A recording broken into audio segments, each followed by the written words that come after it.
explain how, if something is, the court finds it to be constitutional, all of you have sworn to uphold the Constitution, you don't agree with the policy, but isn't there inconsistency there? If just because you don't like the policy, but if you're saying that you respect the decision of the court, how are these things incongruent? Well, no, the court makes a decision about whether this law is constitutional. It doesn't mean that the law is wise. It doesn't mean that the law is good for the country.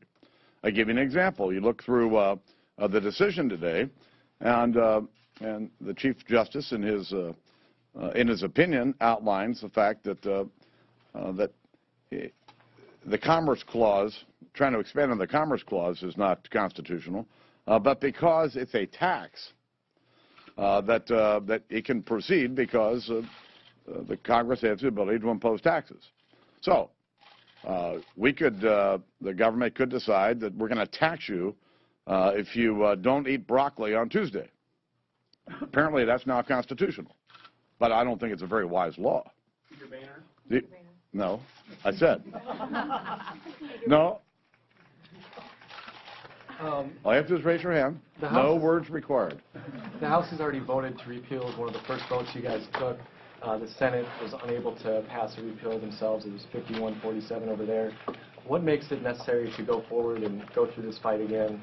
Because none of the dynamics have really changed as far as the counting. You know, I think the real outcome of today's decision is to strengthen our resolve to make sure that this law is in fact repealed. And we're going to work every single day between now and Election Day, and the American people then will get an opportunity to make their decision on Election Day, because elections have consequences. And the election in 2008 clearly had a consequence that most Americans disagree with.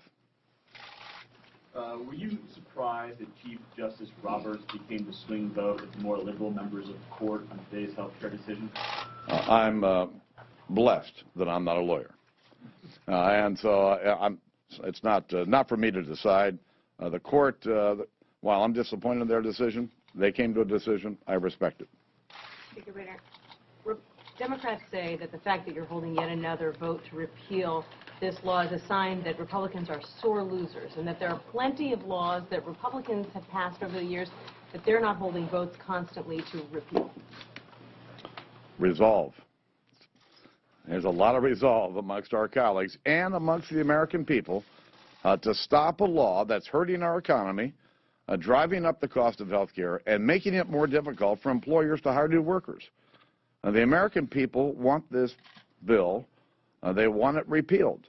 What they really want are common sense steps that will empower them and their families to choose the doctor they want at lower cost. How do you think this is going to cut politically in the fall? And does Governor Romney's support? We'll let the American people make the American people will make that evident on Election Day. Well, you're a politician. Do you think it's going to help motivate your core supporters?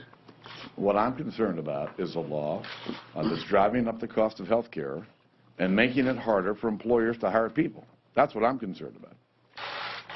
Given the revenue bills originate in the House and that this ruling that the penalty for not having insurance is within the taxing power versus common cost, would the House look at trying to repeal that penalty, or would future Republican houses not put in a penalty